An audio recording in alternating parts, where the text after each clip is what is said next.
Woo, out of breath. Let me go up just a little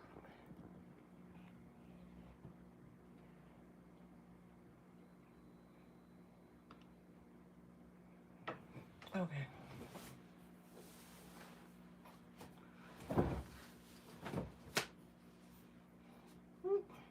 Okay. We're good, we're good, we're good. It's a little bright. Oh, she said. Hello, everyone, and welcome in.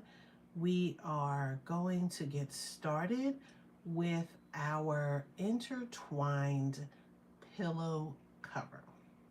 So let's take a look at what one looks like. Ugh.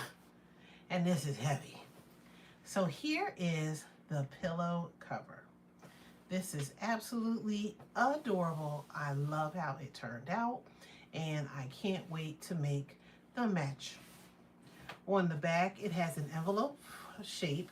Now, this pillow is a little shorter than the actual pillowcase. So it doesn't have that snug fit that I would normally like, but I needed to grab a pillow just to fit in here, just so that you could see.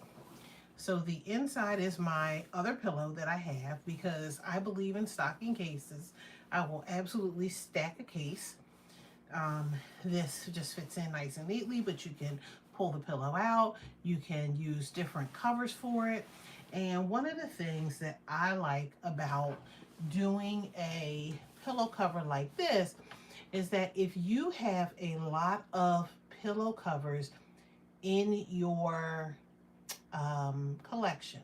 So if you're like me and you celebrate Christmas and you change out all the pillow covers to fit the Christmas theme, when Valentine's Day comes around, you want to have something that fits the Valentine's Day theme, or St. Patrick's Day, or Easter, or Memorial Day. So it's easier to have a stack of pillow covers than it is to have pillows.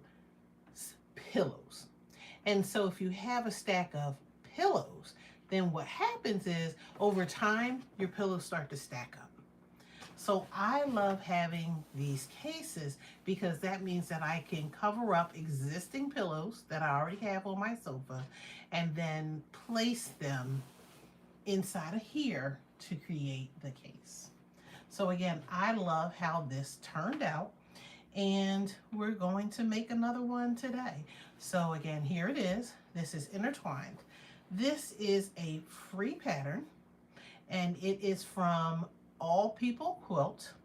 So you could Google All People Quilt and then the word intertwined, and this will come up. Thank you. I love how this turned out. Now, you don't have to do all of this quilting if you don't want to. You can make it very simple, and that's what I'm going to show you today. But if you want to do some sort of intricate quilting even better than what I did, you can absolutely do that as well.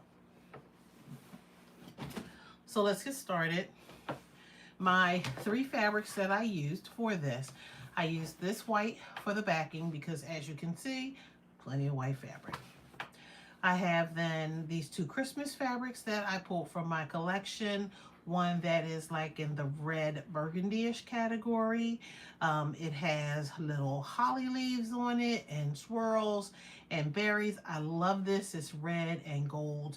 So this one I love. And then I have a similar swirl pattern without all of the holly leaves, but this is green. So these were the 3 colors that I decided. White really doesn't matter, it's the background, but you do want 2 colors that kind of complement each other to be for what you're going to use for the intertwine. Now, the pattern does call for a 3rd color, something that you could have used that would have matched this or this, but I decided to keep it simple and just use the 2. Let me see, we'll put this fabric here. So let's look at the cuts. These are the cuts that you will need for your pillowcase. And everything was cut out using 2.5-inch strips. So you could very well make this scrappy and use a jelly roll. I think I didn't need any more than 2 strips to do a pillow cover.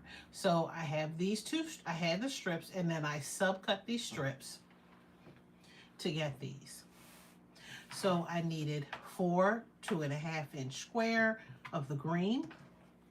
This is 4 of the 2.5 by 4.5 inch of the green, 4 of the 2.5-inch square of the burgundy, 4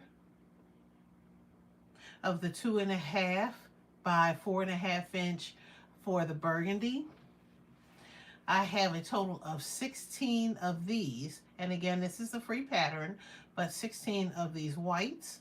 They are white on white, so I have to pay attention to that. So it's white on white of the white, 16 of those, and then 4 of the 2.5 by 4.5 of the white. So this is everything that we needed to construct the inner block. You will also need some strips, again 2.5-inch strips for the border, and then to make the envelope back you need these, and this was 12 and 13 no, oops, that doesn't sound right, 12 3/4 by 20.5. So I just went to 13. I'll be okay. I didn't feel like using those extra measurements. So you'll need your thread, you'll need your machine.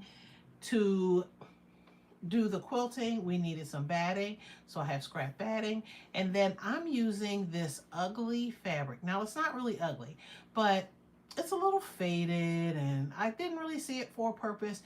It's only going to be on the inside, nobody's going to see it, so I decided I didn't want to use something that I considered to be the star to shine, so I decided to go with this. So let's get started with the block itself. So the block is made up of 4 blocks that all look alike. You can lay everything out and then chain piece them, or you can make the blocks one by one. It's up to you. So the pattern calls for a white square and then one of your colored squares. And what I can do is stack these, but I would like to pay attention to the white just to make sure that they're all facing in the same direction. So when I chain piece these, I don't have to worry about it. So there's 4 here. I'm going to take all my burgundies and face these up. These are all going to be the same. I'm just going to rotate them. And then here are the whites. And again, I just want to pay attention to which way they are facing, because once I get started, sometimes I'm not paying attention, and white on white is sometimes a little hard to read. And so this is the first piece of that block. The second piece of the block is going to require you to have the burgundy longer strips,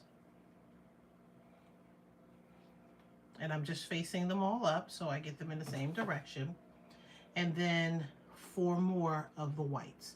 So we're making 4 blocks all together, and that's why we're using the number that we use, just to stack everything together, because chain piecing again works easier for me. It is totally up to you. Now let me turn this, because I did this should go this way. Now I'm going to place the green in this direction. Nope, that wasn't right. The green is going here, and then this green goes here. So the good thing about laying them out is that you can pay attention to what you're doing wrong and what you're doing right as you're going. Okay, so there we go.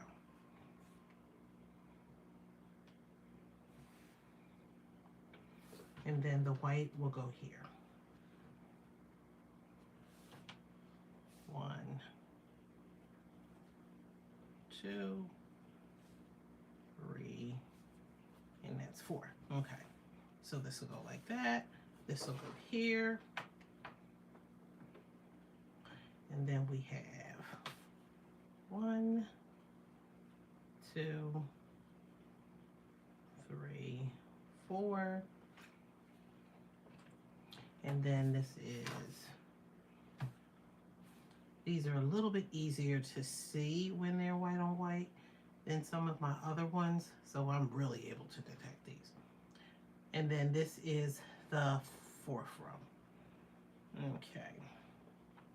So everything is nice and lined up, ready to go. And let's pull back out this pillow again. And you can see right here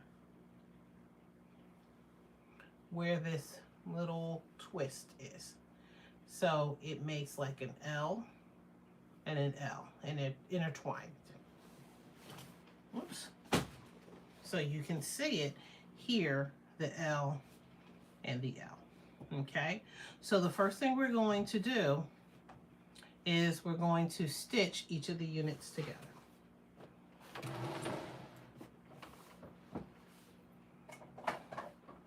Hello everyone. How are you doing this evening? So you can start in any order you want, but I like to end up in the same order when I finish. I'm going to chain piece this. This is 3 units that I'm going to put together to chain piece these. So I'm going to start with my squares first. It's a 1/4 inch seam.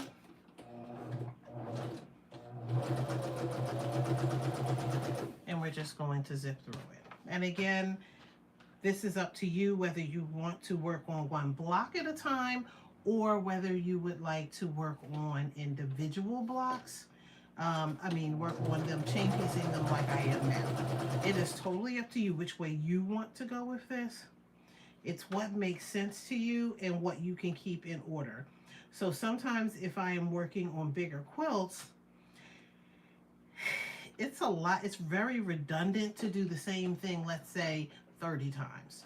So I may break it up into 5s or 6s just so that I can, number 1, see the progress, and number 2,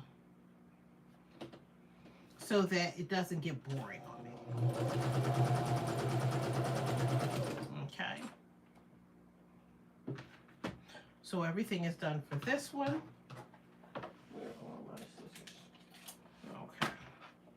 So we're going to snip these. I did leave one on the machine because I'm chain stitching.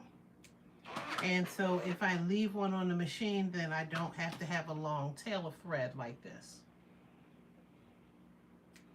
But I'll capture that one as soon as I run the first new set through. So now we're going to add this set. So this is what we have so far. So to the other side of the burgundy, we're going to add the longer white.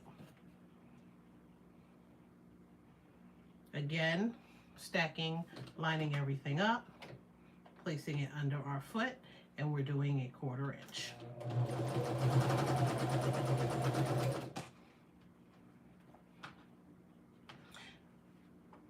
For me, I do not iron when I think that when there's no crossover, because I'm not worried about the seams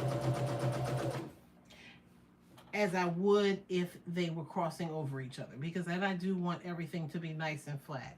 So since these are parallel to start, I don't have to worry about pressing them just yet, but I will press them after I create the unit. And again, it's up to you how you want to put these together. So you might decide to do unit after unit after unit, or you may decide to do 1 unit, press, next unit, press. That is totally up to you. You have to decide which method works best for you when you are creating these. So all 4 of these are together, and I can go ahead and start on the green.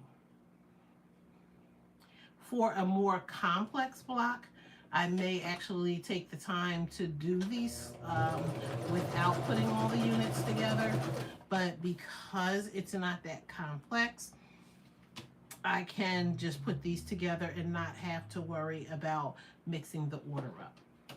So I know that I have those with the colors in the center of them, well, a little off center. And then I know that I have two where there is just one white strip, one white box, and then that's it. So we're just taking the time to make sure that everything is lined up. Then we're placing it under our machine needle, a 1/4 inch, and then just stitching. This is really, outside of me talking, this is a really easy pattern. This goes together in no time. It's actually the quilting that might take you a little longer to do than the actual block itself. So that's the great thing about this. We're trying to do some simple and easy projects. You want to transform your house for the Christmas season. And what you don't want to do is take all day creating something, and then you can only have one thing in the whole house for decoration. This way I can have pillowcases, I can have table runners, I can have all sorts of stockings, dish towels. I can have all sorts of things all over the house that represent the Christmas season. Because again, I am all things Christmas. And it just makes sense for me to have everything that I need in the house to decorate the house. Again, what I do like about making pillowcase covers versus making the whole pillow is that you have the opportunity. These are all the green ones. You have, these are all the short ones, and then these are all the long ones. You have the opportunity when you make the pillowcase covers to not have all that bulk, because now you need 50 billion pillows. So you can just go out and buy 2 pillows, head to Ross, pick up 2 pillows, bring those pillows home, and then just cover away. And every time, if you're like me, you can either stack the covers, but then you have to take them all off at some point, or you can just take them off after every season and change them out. And the great thing is that they stack low like a pair of shorts, so that you can put them away in a drawer and have them for the next holiday season. So all of our initial units are together, and I just have one more from the green collection that needs the little piece on the top, and then the pieces are all done. So once all of the pieces of the block are all done, then we just need to press them, and then we will put those pieces together, and we will create the partial, that little block, and then we will put the little block together to create the larger block. Once we create the larger block, then we add our borders. From adding our borders, then we give it a nice great press. And then we will add our batting and then the backing. We will do some quilting. Once we do that, we will square everything up, and then we will add our backs to the pillow and case cover, and then it'll be done. So again, it's not a hard process. Okay. So 1, 2, 3, 4. Okay. So now we're going to take all this and we're going to press them out. Because everything is chained together, all I need to do is clip, but you can see that there is minimal thread in between each one, so it just saves on thread to chain piece, and I think it keeps it in order. Now somebody probably needed to heat up their iron before they got started, but you can press And then they do have you pressing to the light side, to the white side, but it's up to you. You could absolutely open this up if you like, and then press your seams open. I've said in other spaces, how you press your seams is up to you. The ultimate goal is to eliminate the bulk.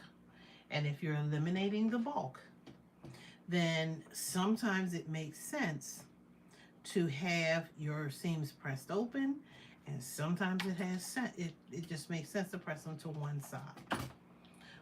So you have to think about the piece. I did this already with the seams going to one side. So now I'm trying, hey, how are you? So now I'm trying to get them to go to open up and see which way lays flatter, even though I have a suspicion that it's going to be this way. So I'm just opening these up, using my finger to finger press them.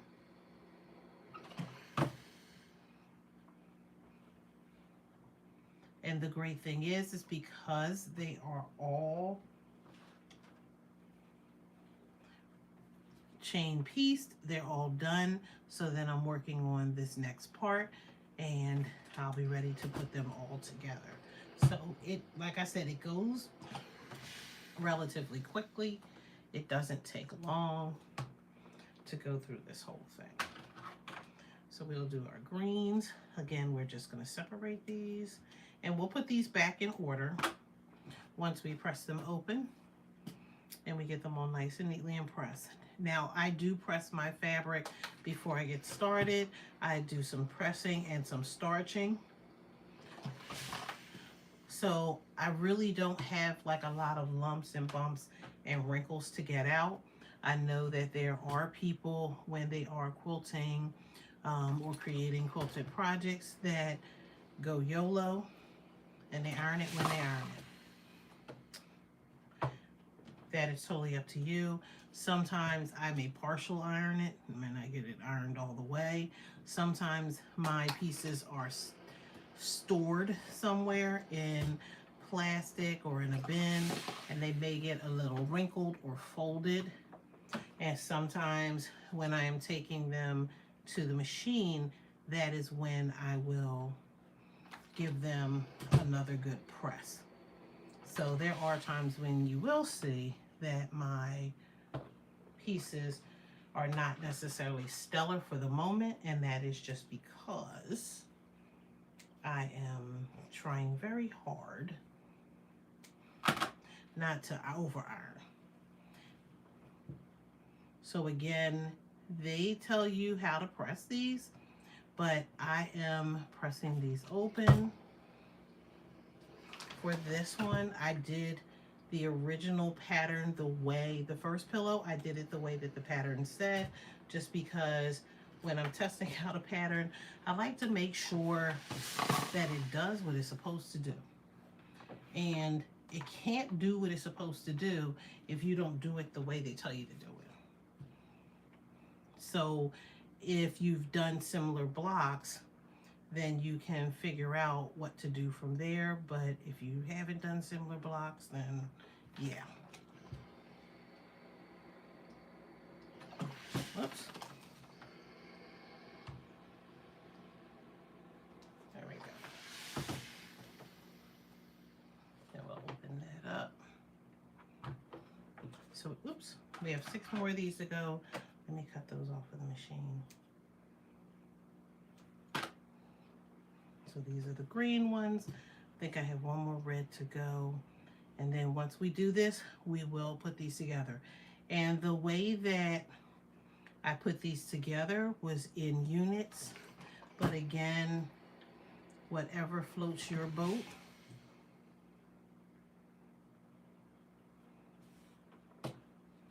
Will work for you when you're putting these together.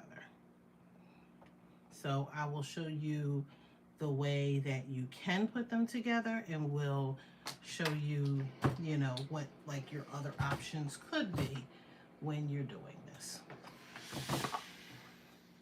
And once I press all of these open. Again, I will show you what the final pillow will look like. The pillow, and I call it a pillow, but it's actually a pillow cover. So what I consider to be a pillow is something that is sealed and permanent. And it could be sealed with a zipper, which means that technically a zipper is not permanent, um, because you can unzip it and then you can put another cover on it. But then that's when I still call it a pillow cover. Okay, we got 2 more of these, and then 1 more green. And then everything will be pressed. We'll slide the ironing board out of the way because we won't need to press again until we put those subunits together, and then once we get the whole thing. But again, just taking the time. And you'll notice, because my iron doubles sometimes for garments, I do keep steam in it. I could turn the steam off. We don't waste water in this house. Well, unless we're taking a shower. So when we're doing this, then what we do is we just let that water, evaporate out, dry out, whatever. But I'm not pushing the steam button to get extra steam, and I'm not really ironing the pieces.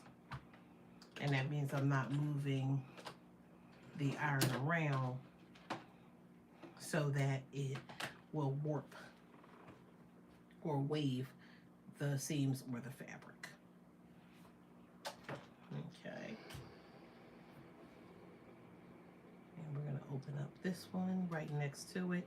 And then, yes, I always burn my fingers when I do that because the steam is coming out and it's too close to my hand.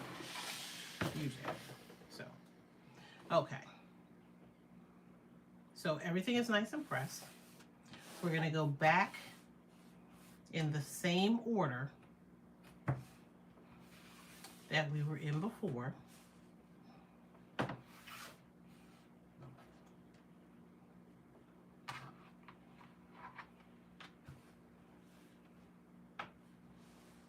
Okay, so we have that same unit back. Again, everything is stacked the way that it's supposed to go, and it looks like a pretzel twist. So again, here we are, and if we look right here in between my hands, there's that pretzel twist. So you have one here, one here, one here, and one here, and that's why we need 4.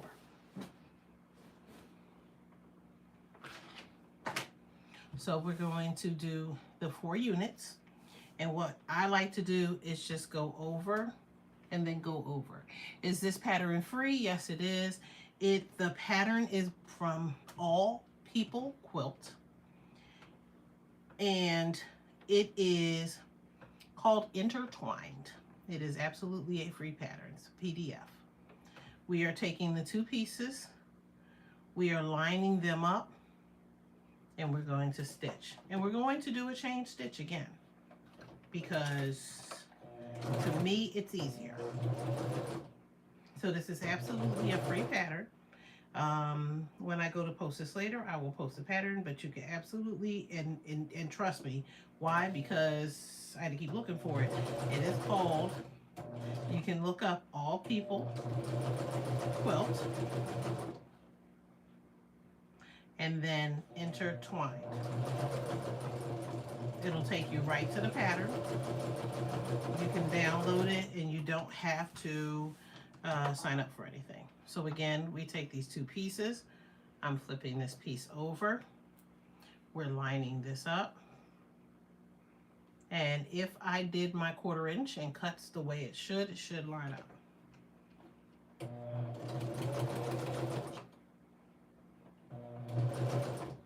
I am checking underneath and over top when I am doing my seams, just to make sure that they're laying flat. Sometimes your foot will have a tendency to push a seam going in this direction back towards you. And so you do want to avoid that. because it'll twist your seams. Not the end of the world, but you try to avoid it if at all costs. Okay? And again, we're just going in and I'm just doing the stack. There's only 4. If I were making this a quilt, which I could, it would be more than 4.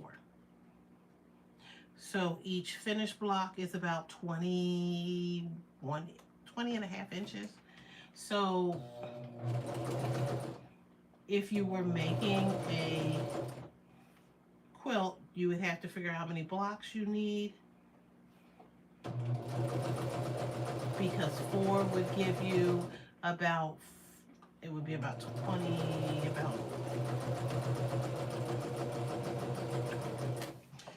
40 inches square, if you will, give or take. And then, you know, you would decide from there, like how big or how wide you will want it. No, how long or how wide. So I'm going to go ahead and do these, but again, paying attention to where that center is for it. And somebody is playing bobbin chicken. I think I'll make this one. I might not make the next one. But of course I have my bobbins all ready to go.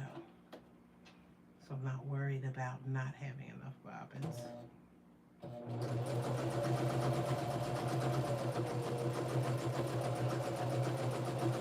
But I do like to run my bobbins out before I do another one. I just need to pay attention to see when I'm going to run out of it, because there's nothing worse than running all your fabric through and then realizing that you weren't sewing 1 unit, not so much. Multiple units, I'm crying. Okay. So again, just making sure that those seams are laying flat.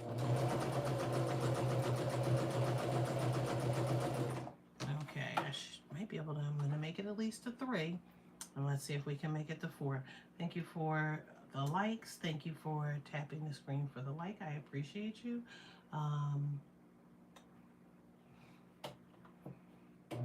If you are interested, of course, in seeing more videos, please make sure that you are subscribing.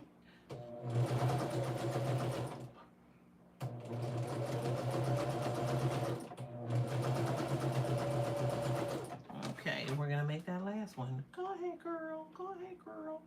Okay. Let me not say that too loud, because I'll say that too loud and then all of a sudden I won't make one of the, I won't make it. Okay.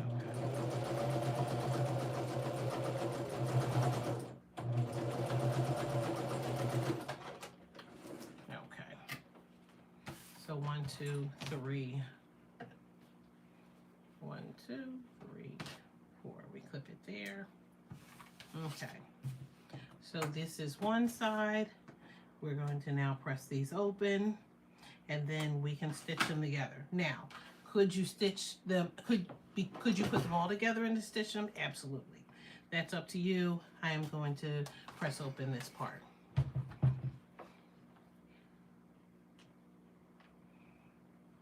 Let's see.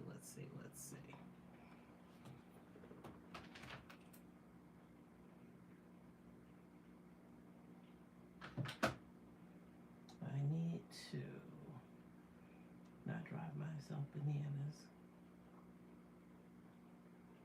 when I am doing this.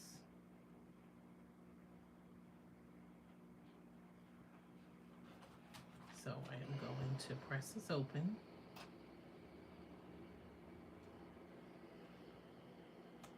And I'm just going down that seam, pressing the seam open.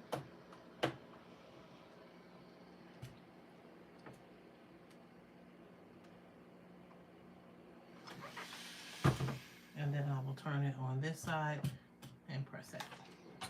And that will help that seam to lay flat.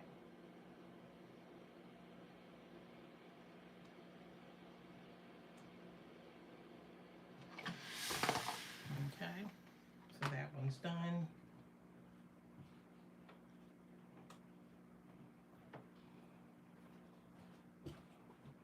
So it's just the initial push open, but again, you're just going to finger press, and that will just at least divide it. It may not lay it flat.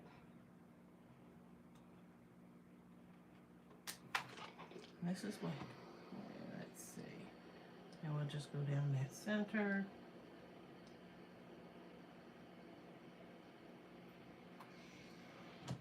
My phone up. It is a free pattern. So absolutely it is free. You should not be paying for this pattern. All People Quilt, most of the patterns on there are free. So that's a good thing about that.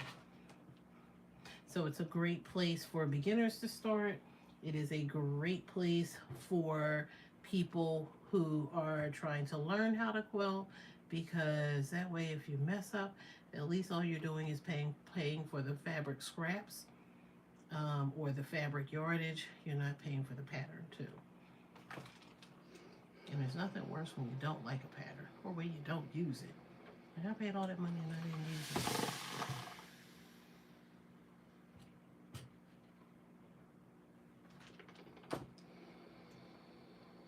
Hey, Mr. Will, how are you doing?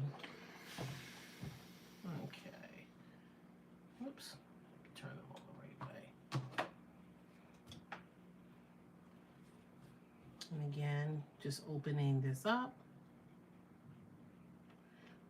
And again, one of the things that I like about, and I said it earlier and I'll keep saying it, what I like about pillow covers, if you are a holiday decorating person like I am, whether it is Christmas, New Year's, whether it's birthdays, seasons, whatever the occasion may be, pillow covers allow you to change out, or pillowcases, but we call these covers, they allow you to change out throughout the seasons.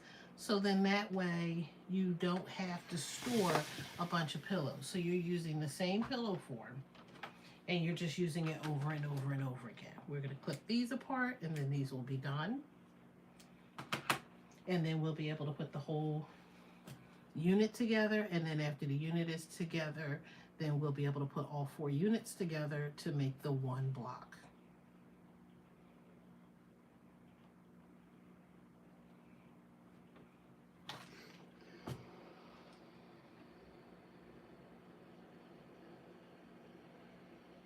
Just making sure that it's open.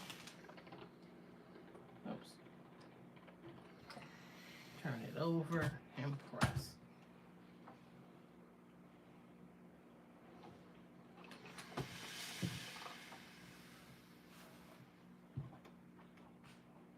Okay, and when I put those units back together, they still fit. And it's important to make sure along the way that you haven't messed something up. So, because otherwise you're seam ripping, and there's nothing worse than to seam rip the unit or all of the units when you could have checked from the beginning to see that you were doing it wrong.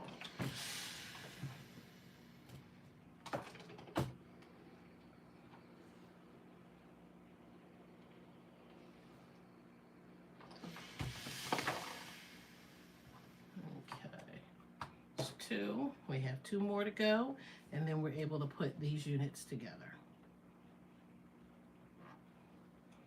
So again, this is not a hard process.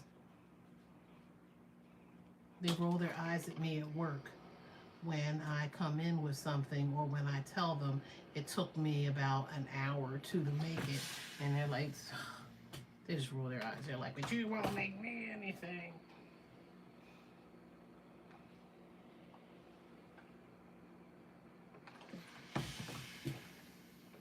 Now, if you are a person who can sew, one of the other things also that I will suggest is that you don't, like, I mean, Ross and Marshalls and TJ Maxx are cheap enough that you should be able to find like a pillow set relatively cheaply. But you can always make the pillow that you're using for the inside. And if you have old fabric laying around, technically it didn't cost you anything but time. I use the scraps from quilt projects to stuff the pillow. So my pillows are extremely heavy, but it didn't cost me anything to buy the pillow. And that means that then it could be any size that I want, any fluffiness that I want as well. Okay, so this two separate units now need to come together to be one unit. Again, we're just going to flip and stitch. So we have 4 to go. And the great thing is that like 4 is a big number. And it's not until we start putting these units together that we're going to have to match up things. So what I love about a staggered seam is that you don't have to stop to clip something together because the seams don't line up.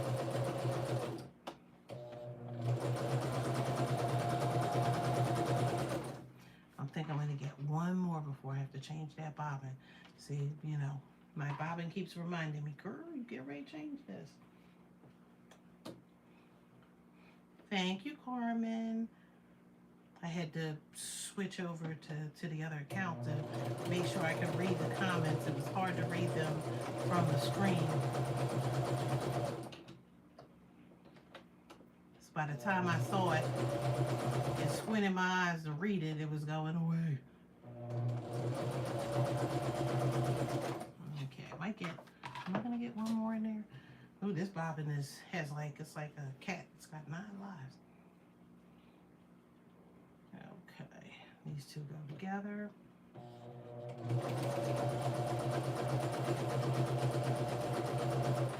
And what I like about this again, right? You're getting ready for that party.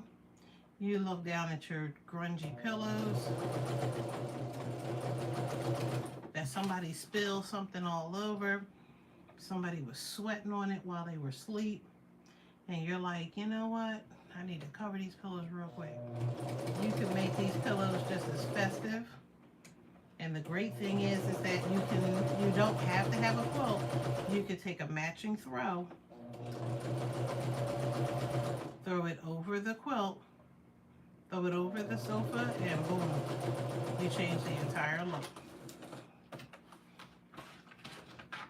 Okay, that's 1, that's 2, and that's 3 snips for 4 units. So now the entire unit is together. And we can press them and then lay them out.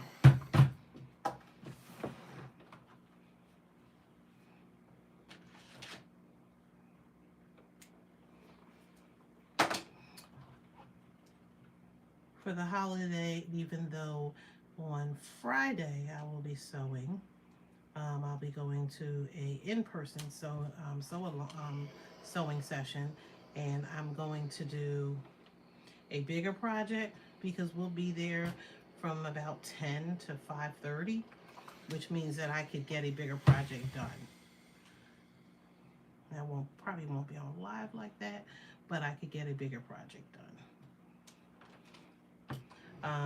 But usually I try to keep everything like small and simple enough that you're able to see the result or see partial result. Now, with this one, we can see the result,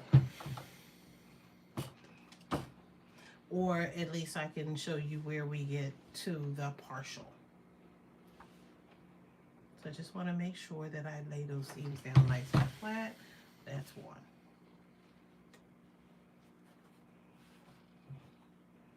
And do the second one. And again, I really could turn that steam off, but I'm lazy. And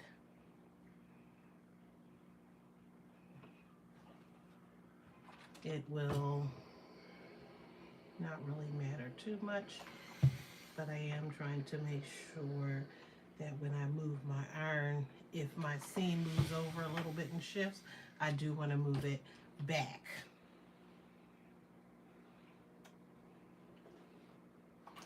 Okay, that's probably not in the direction I wanted to go into. There it is. 2 more to go.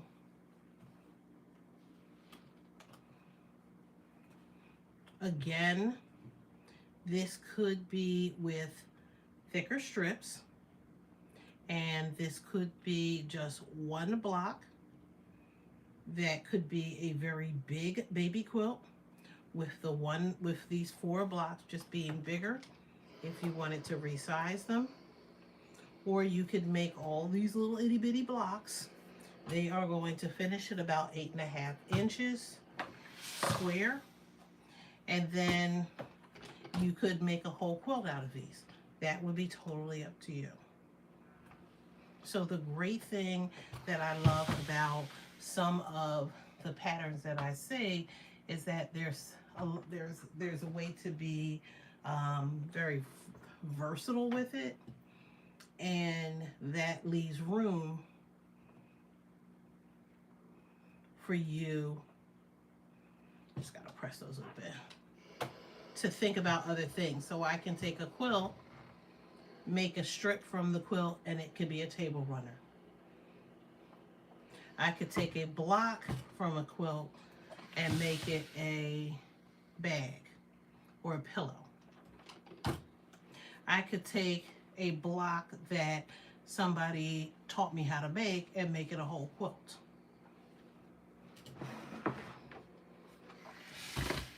Okay, I'm going to slide this out the way for a second. So we have these 4 blocks.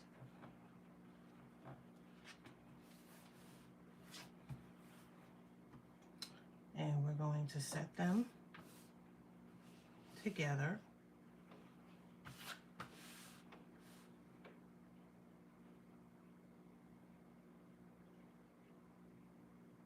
And it gives us the block that we want. Now, I could have the chains so that the red goes out and the green is in the center.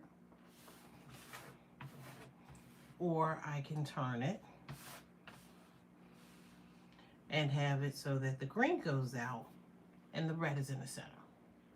So you can play around with this the way that you want it to go.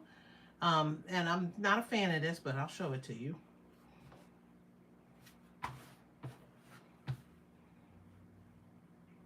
You could do that. So it still has that intertwined look, but it doesn't have to be the same all the way around. So you can decide, I want it to be all green. I want it to be all burgundy, that square. Or I could make it match. So this is not my favorite. This is the least of the favorites for me. But you could do that. The one that I have already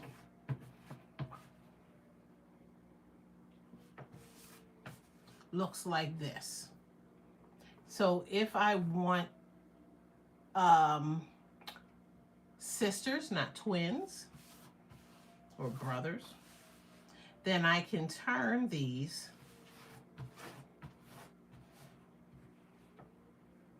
like this. And then this one looks like this. Ugh. And this one would look like this. So I could have 2 different pillow forms. And one just looks one way and the other one looks the other way.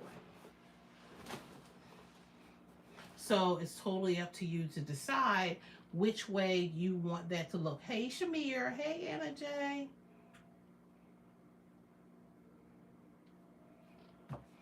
Okay, so I think I'll leave this one. I don't know. I like the pop of the red. I'm sorry. I have to. So we leave this like this. What's going to be key here now is to make sure that these lines line up. So I want these to be, and they should, but I want these to be as straight as possible. If they're a little off center, you're going to see it. So I want these to be as lined up as possible. So we are going to use clips.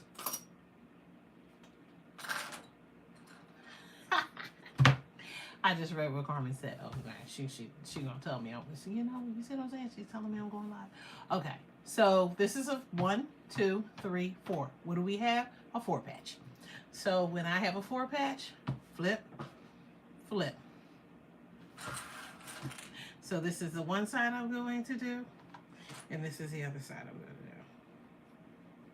do. Okay, so let's start with this one.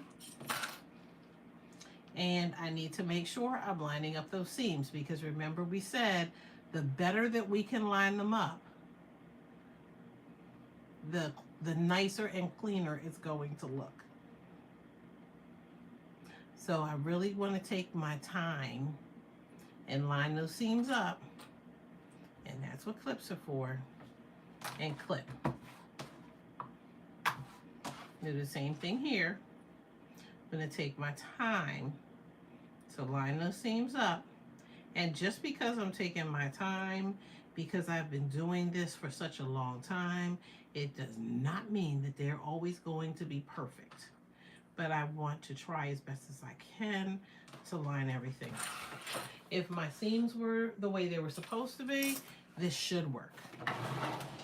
Take it to my machine. You still have thread left in that bobbin, so we're going for it.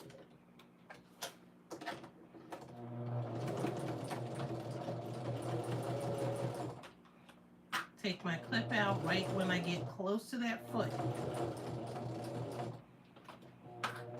because I don't want it, number one, popping me in my face, and number two, because clips don't go under the feet like a pin could.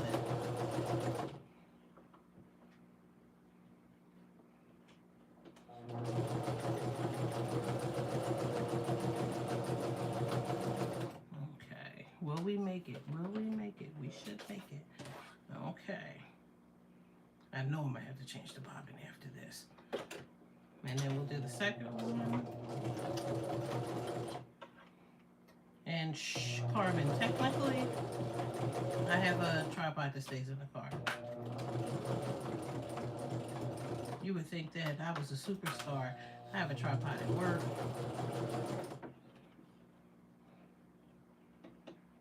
I have one that stays in the car. And we just want to make sure we line everything up. Okay, and I still have thread left in the bobbin.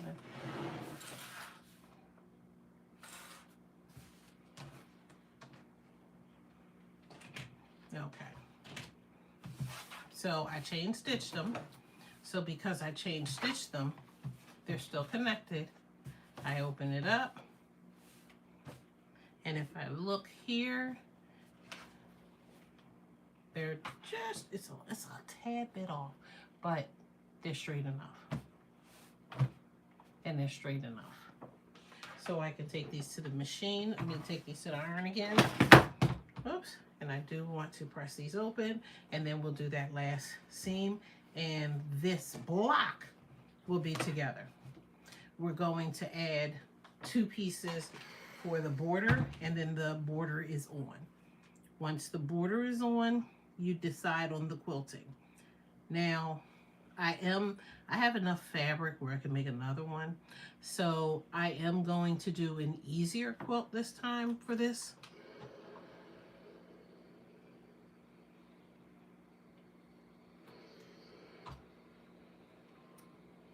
So it won't match the gold thread of the other one, which is fine. But not everybody has a long arm. And if you have a long arm, you already know what to do.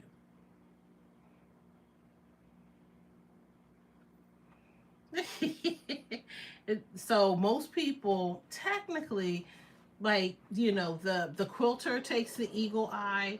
No, most people don't.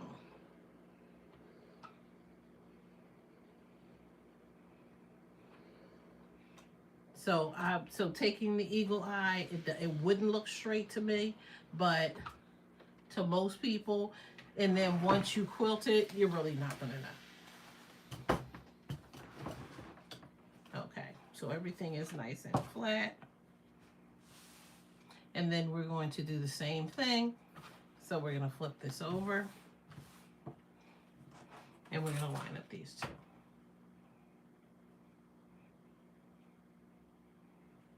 Now, easily enough, you'll notice that I am starting at the seams that I want to line up. And I'm lining those seams up. Most people might start out here at the end. If the end doesn't line up completely and there's a little wave, you can ease it so that it'll line up from the end. If it's way off, I'm cutting that off. So I don't mind this being uneven out here because I can trim it up. The lines are what's important. I don't want them to be off. These two line up here in the center, and I know I don't have enough bobbin for this one, so I'm gonna have to change that bobbin. This is all white. If the white isn't lined up, not the end of the world. But when those colors change, it matters. So I'm lining everything up, but where it really matters to me is where the color changes over, because that's going to be more noticeable. It's not going to be noticeable from the white. It's like lining up your stripes. There are some things you can line those stripes up for, and it's all the difference in the world to whatever you're making. And sometimes it doesn't matter at all.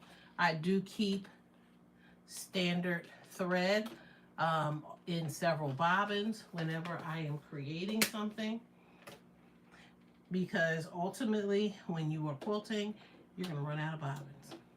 You're going to run through several bobbins. So if I don't do anything else, I usually try to wind multiple bobbins. Sometimes I get caught thinking, oh, I got enough bobbins, and then I don't.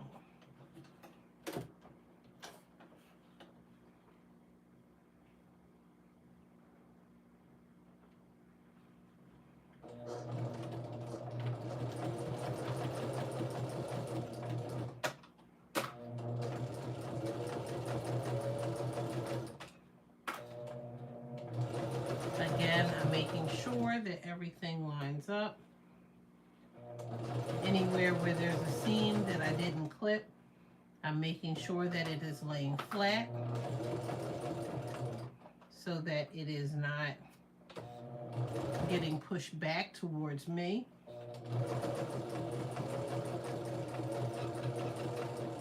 So that we don't have to worry about my seams being twisted at the end of a project.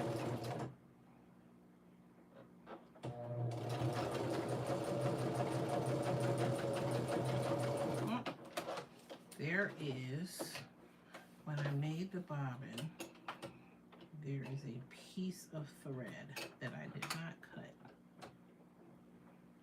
and I could hear it. Okay, got it.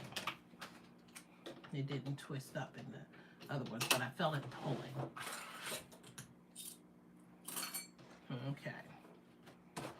So we'll take this back to the machine, and again, we'll give it a press. So the whole block now is done, minus the borders. And like the great thing is that from here, they already have the measurements for their final block. But let's say that you have a rusty dusty sofa and you're trying to give it some new life. There's nothing wrong with it, but the pillows were, they've seen better days, and you just want to repurpose those pillows. and you find a pattern like this one where you say, this is cute, I could do this, but this is too small for your sofa pillow. You can measure the pillow. So if the pillow, let's say, is 24 inches square, and this is only going to be about 20 inches square, maybe a little less, like 19 and a half or somewhere around there, you can add a border onto it to make it wider, or borders to make it wider. So this one calls for a 2.5-inch border. If I wanted to take it out to 24, I could add 2 more inches on either side. You have to consider your seam allowance, but I could make like a 4.5-inch border.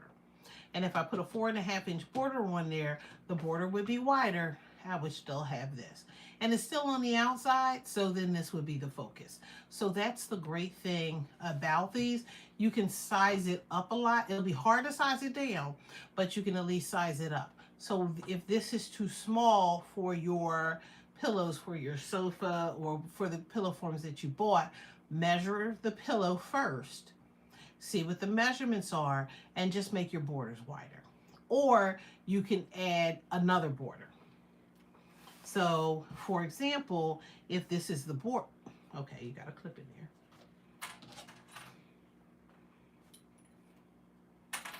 These are the longer ones. So, for these borders, if I'm adding this border on, if I wanted to, I could add another border. So then that would give me 2 borders, and then I could go from this color to that color if that's what I want, or make a thicker one of this burgundy. So you have choices to make it wider, to make it work. Okay, so here is the final block for this pillowcase, for this pillow cover. So here's the final block. If it's what it's supposed to be right now, if I'm counting right, and I'm not, let me move it over to a 10, which would help. It's like 16.5 right now. So this is 16.5, and it should be 16.5 square. So I could square this up if it is not, but it's fine for me. So these are also 16.5. That's what these were cut at. So this is perfect. So I need one on this side and one on this side.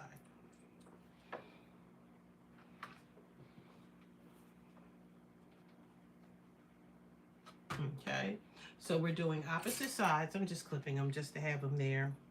If it's really long, then what you do is you find the center, which would be the seam. You find the center of the strip by folding it in half, and then you would line the strip up and then pull from either end. If it was really off or really long. Mine is neither, so I'm fine, so I can proceed. So I'm going to start up at the one side.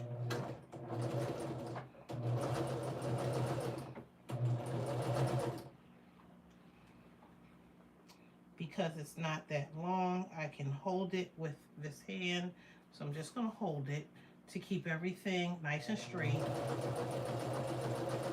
My left hand is making sure that the seams are flat. My right hand is just making sure that this is going to stay even, because sometimes what happens, and this happens in sewing of garments, and it can happen with quilting. Your feed dogs, those teeth are on the bottom of your fabric. They're under your fabric.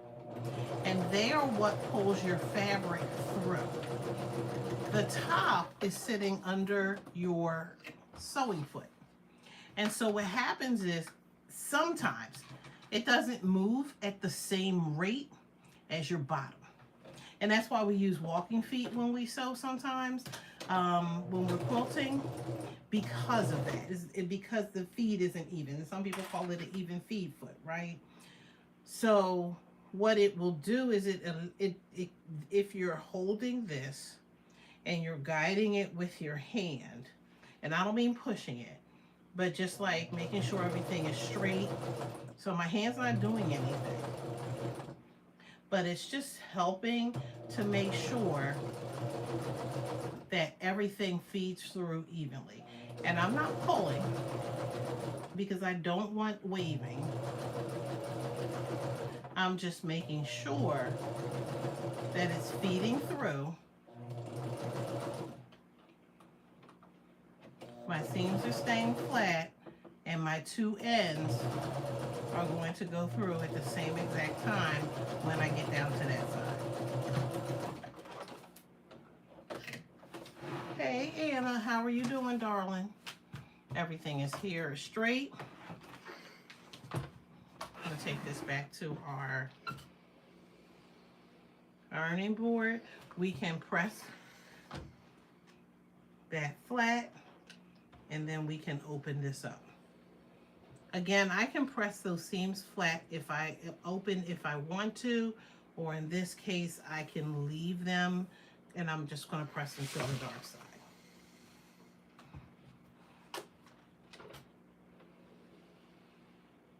Press flat, and then just press open to the dark side. Do I have thread hanging out? Yep.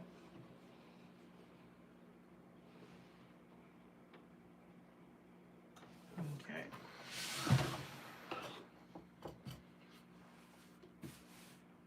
It's always great to hear from you, Anna. Okay. And then we're going to do the same thing on the other side. So if I take this to my mat, I should have 20.5 inches. And I do. Because sometimes that works and sometimes it doesn't. And I tell you, when I do stuff live, it tends to work. When I do stuff on my own, it does not work. So I'm just going to clip because this is a little longer.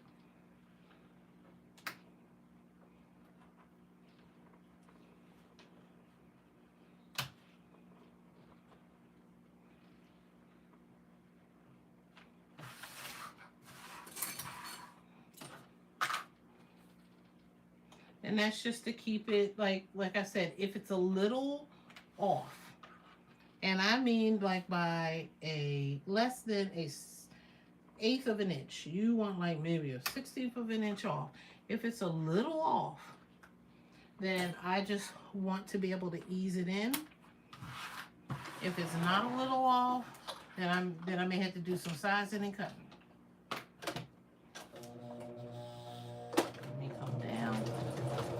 I have a bad habit of sewing and the thread pops up through the needle, and then we are fighting to get it threaded even though it has a needle threader.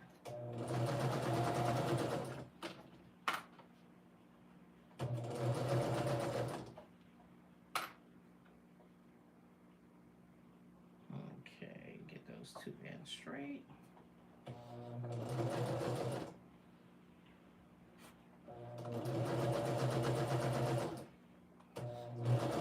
Now I came home and said I was going to go out to the market because the market is like 5 blocks from my house. Of course it's raining heavier. And I need to go get napkins, and we know we are not going in the morning because then it's out of my way to go in the morning.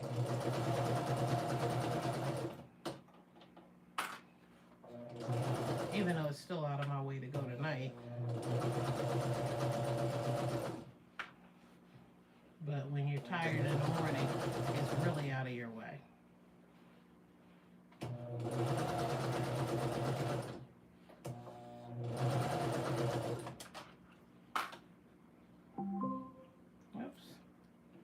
It's raining in the area.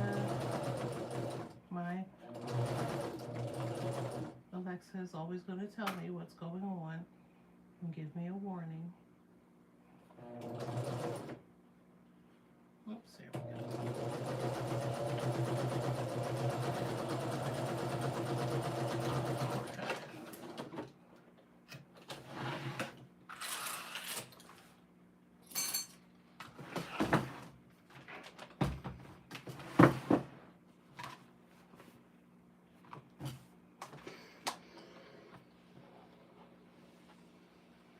And again, we're just pressing those threads flat, if you will. That seam a little flat, and then we're just pressing it open. It gives it a nice border, a nice frame. I am going to make sure that everything lays nice and flat, because there are some places that I do see a little bit of folding. Once this is all together, I do want to make sure that everything kind of lays as flat as I want it to lay. And only because if that folding is there, when I go to do some quilting over it, it'll fold right there, and it'll be somewhat noticeable. If it won't come out, I can use a little bit of spray starch and then just kind of go over it, and it'll help it to lay a little flatter. And then let me press that one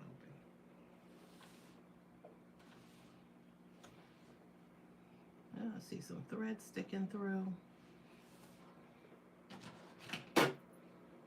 And we can get some of those later.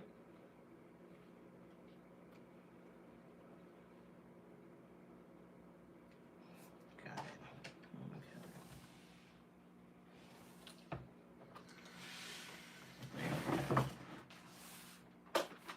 Okay. So here we go. Sometimes you look at something and you say to yourself, did I mess that up? But then it's like, no, it's right. Okay. So everything is nice and flat and ready to go. Except you didn't know where you put stuff. When we do this is considered a quilt top. So even though it is pieced to be the size of a table topper, or in this case a pillow cover, this is a quilt top. So we're making the quilt sandwich, and we are going to use a piece of scrap batting that is way too big. Gotta be too big. Okay.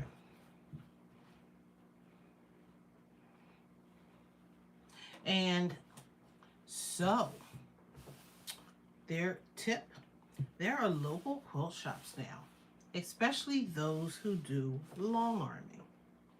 And if they do long arming and they don't piece together quilts, they are taking the scraps and they are selling them for cheap.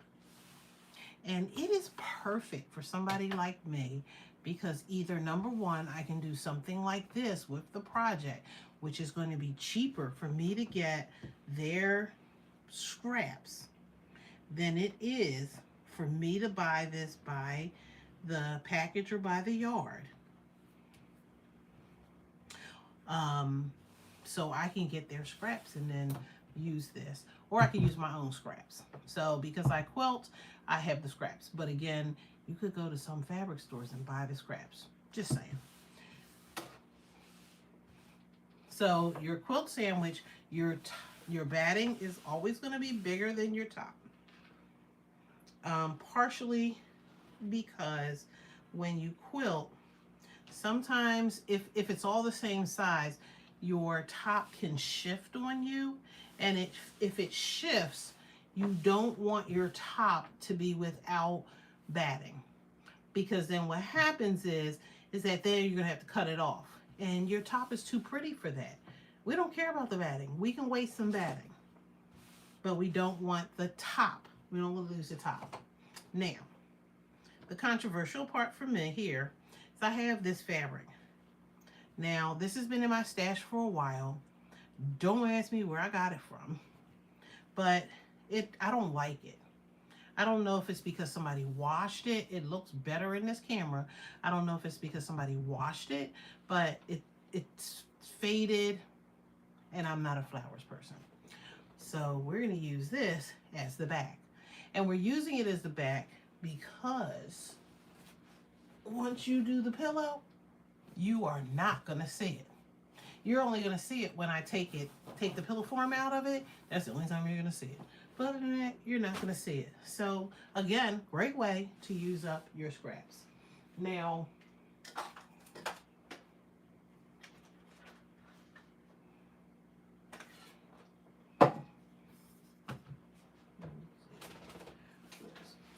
there are a couple different products.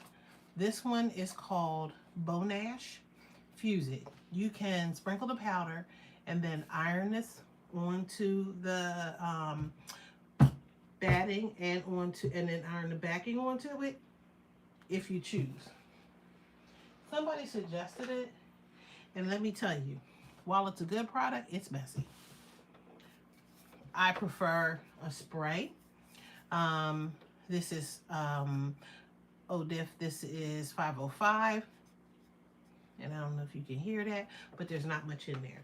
So we're going to spin this down because I have another one. I have more spray. And don't come for me because I'm spraying in the house and my nose is within so many feet of it. I think I'm immune to this. But it's not meant to glue. It's just meant to hold it to the batting. I start in the center and just press out, push out. I knew you would like that, Carmen, but no. Okay. So we're gonna turn this over. I would be concerned about this if the backing were white, because you're not going to see anything through it. If you feel some kind of way, you can lay it this way. It's not going to show through because of the batting. If you feel some kind of way, you can turn it this way. So it's totally up to you which way you want this to go.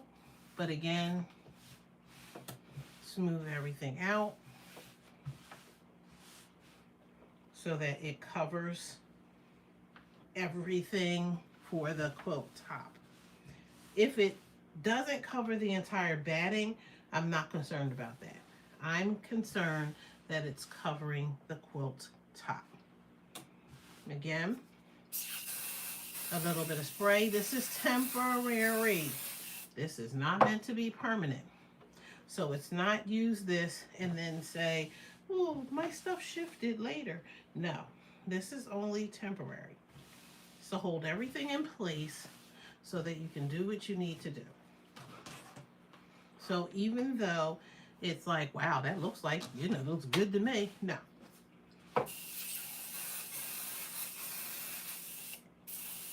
And I don't need a lot. And like I said, I am sucking up these fumes. One day, I'm going to regret this. But not today. Some people will take it outside. We're not going out in the rain, and we're not going to wait. But again, if the bubbles are going to happen, you want to take it from the outside and press and just flatten it out. Get all the bubbles out. Okay. I can look here to see that it is covering what it should cover. Everything is in place. So now I make decisions in terms of what I want to do. Do I want to stitch in the ditch? Do I want to meander? Is there a special custom design? Totally up to you. So we know for today, we're just going to take it to the machine and either use your foot if your regular foot will handle it, or you can use your walking foot. I will say this, nobody is going to see underneath.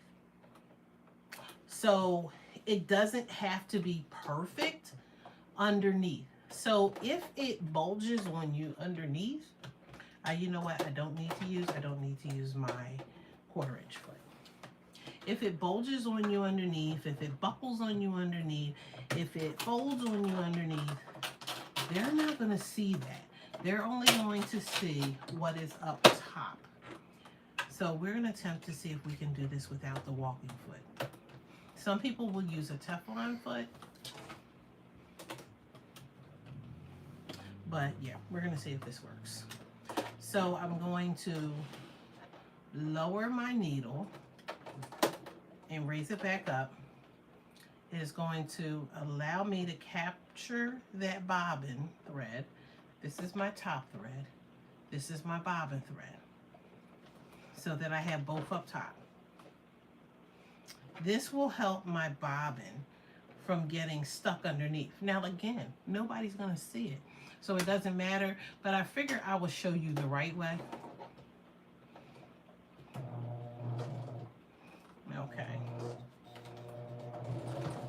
And I'm just going to do a little back tack here, just to hold it in place. There's a lot of layers that it's going through. I don't want to rush it. And again, you can decide the thread. You could use whatever color you like. So this could be white. It could be gold. It is totally up to you. Now, a quilt, depending on what you're using it for, will depend on how dense you want it to go. A pillow, it doesn't have to be, because again, if this is decorative, it's only going to be sitting somewhere and not getting much play. Unless you have kids or a husband that doesn't know the word meaning of keep your head off of my nice stuff. Mine didn't.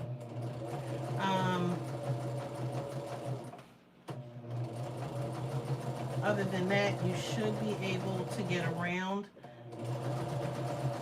like doing a totally dense decorative type stitch with it. Got all these pieces hanging. Because I didn't really care about that fabric, I absolutely ripped it with my hands to get the 2 pieces. So I'm just going around the border, stitching in and or near the ditch.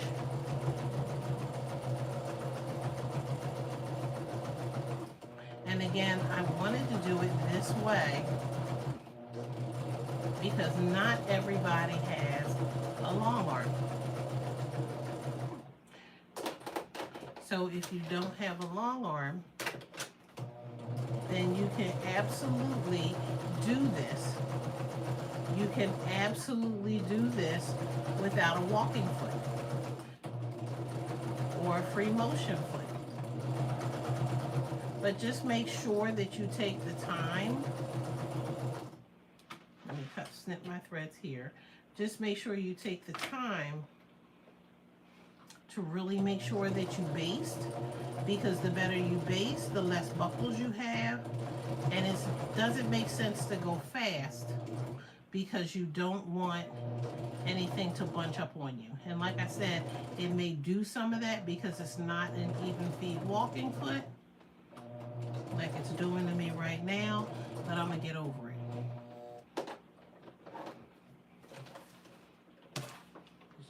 Because nobody's gonna be able to tell. Okay, coming back around.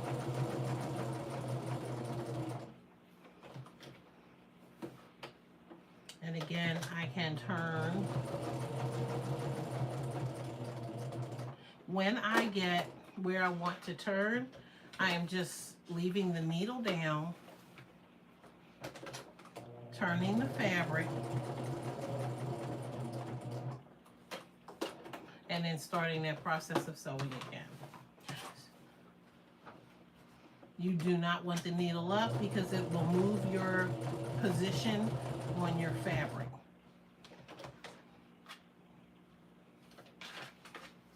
Okay, so I'm just gonna go in between the white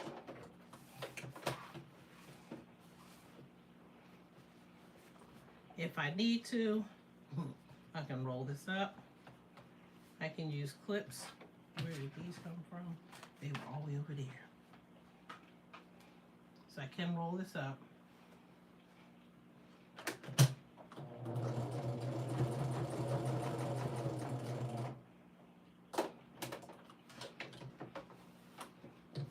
And the whole goal is that you may have to go back over a section that you stitched just to get to your next location. If you want to bury threads or go through the hassle of clipping the threads and back stitching, you can absolutely end up in different spaces and then jump to the next location. If I can help it, I'm trying to avoid that.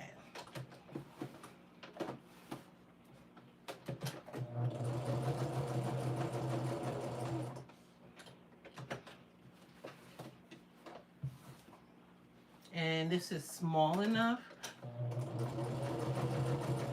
where I can get this done, because the only thing beyond this and squaring this up is to add those two back pieces, and then this is done. And again, this pattern is from, it's All People Quilt, and it's called Intertwined.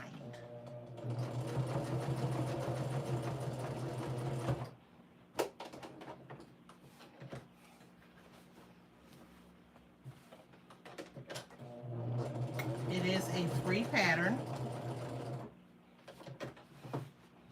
My thing is, always get the free patterns while you can, because free patterns might not be free patterns forever.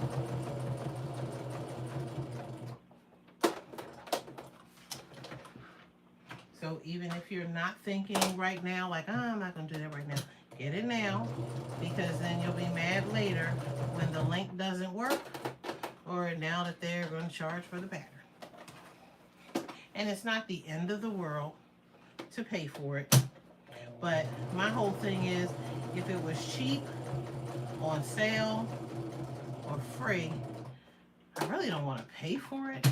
Like, then I'm just mad at myself that I did not take advantage of it while I had the opportunity.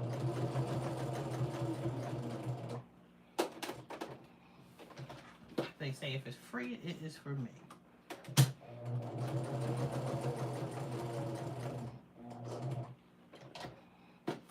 Okay, I think I have finished two sides. Then you have the third side to go. And again, like, the end of the world is not going to come from this, because we are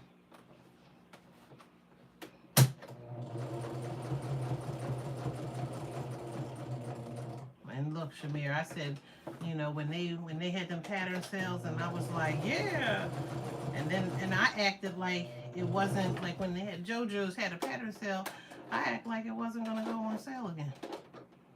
I was like, darn, I missed the McCall sale. Girl, it'll be on sale. It'll be on sale again. But now I'm missing it because they're not doing them deals. I mean, you can get it offline, but okay, you're gonna pay some money to have all of them sent to you. It's not like going to the store and just getting one. So you had to buy a couple to have it delivered and not pay for delivery. Or you end up cutting out a bunch of pieces of paper if you buy the PDF. Either way, should have bought a lot of them patterns when I had a chance. then again, I have a lot of patterns that I haven't used yet. So I'm on the third side.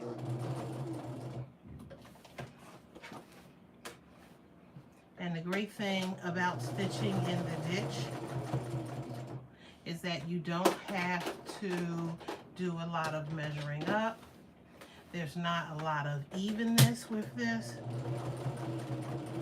I can do a stitch in the ditch on my long arm, but like I said, for the purpose of this, because it is small enough, it just made sense to do it on my machine, because not everybody has a long arm. But imagine, even as I'm doing this, this was the machine. Let me show you the through. This was the machine when I first started quilting that I used to use to quilt my bigger quilts. I call this my rider. It was in the car with me. It went to all of my quilt classes with me. This is Emerald 116, and I got everything in that little through.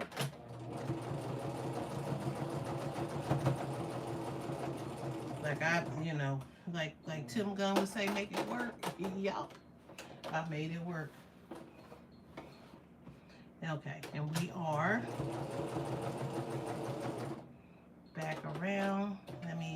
I'm going to back up. Just a little bit of a back stitch. Now, I am going to clip my thread because I'm going to go to the center, and then after I finish the center, this will be done. So I just have to go around this. Again, I'm going to take my needle, bring the thread up and then down again. I'm going to pull the bobbin up. So I have 2 pieces of thread. My needle back down, my foot down. Do a little bit of a back stitch, just to kind of lock it in place.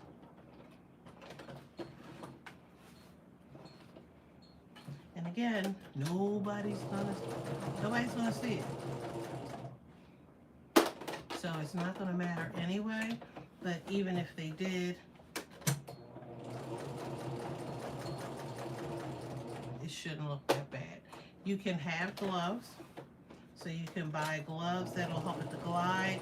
There is a product called Glide that you can buy that will allow you to glide your fabric a little bit more freely on your machine. I do have a table for this machine. I have 2 tables for this machine. One I just got, and one that's sitting on the floor. It's cracked, which is why I got a new one. And I just haven't used the new one yet, so I haven't put that table together. Because the table helps to extend your hand out this way so that you're not cramming all in like I am doing right now. But like I said, it's just a pillow cover, so it's not the end of the world for what it looks like underneath. I'm more concerned about what it looks like up top.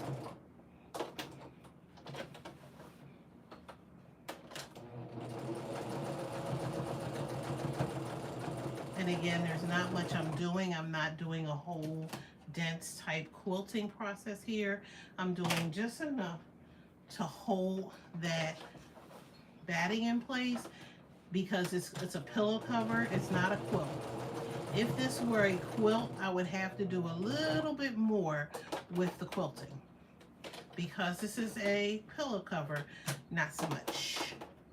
I went a little past that line than I wanted to. Okay. I think I have one more corner to turn. Yep.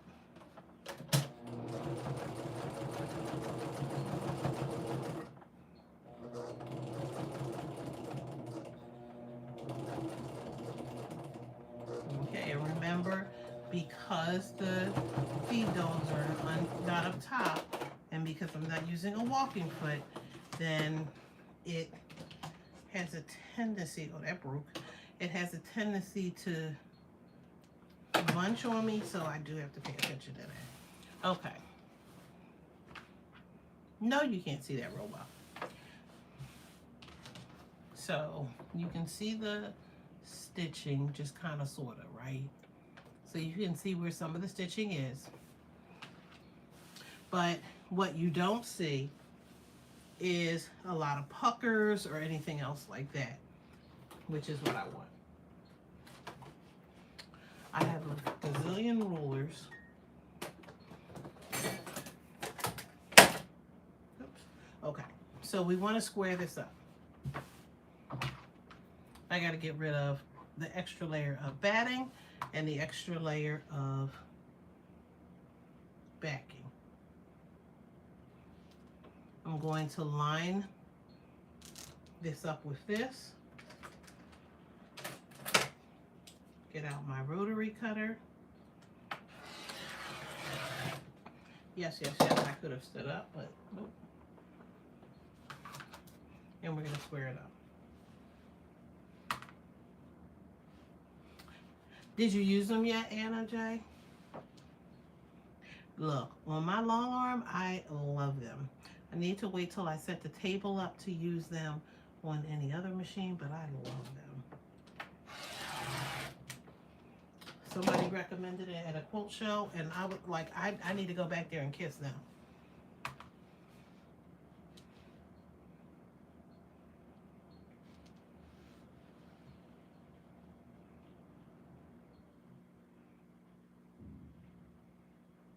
We're making sure that we line everything up nice and neat. I did not do this one all the way through. Okay, didn't want to hit the pillow. And I will look at the squaring up of the other side in a second. I just want to see if I take enough of this off. So you can use your straight edge. You can use a square ruler. It's totally up to you. Okay. So I know I'm going to have to do a little bit more squaring up, because I can see right where I jacked it up, and don't ask me how I did that. Okay. So I do have this.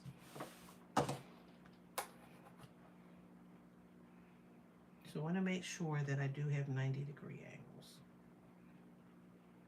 And again, I can use my, yeah, I see where I messed up. Whoops.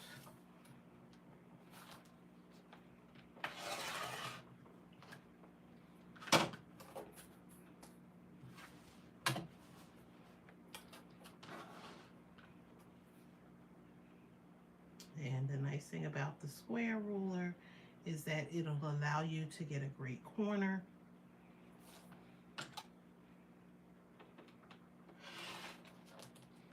Okay, got it.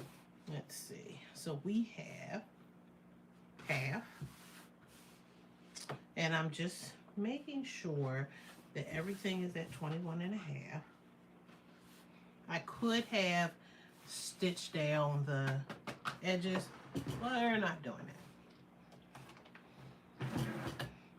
Just want to give this a good press.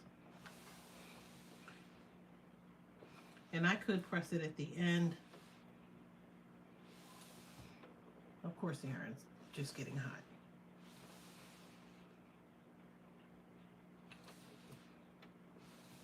Okay.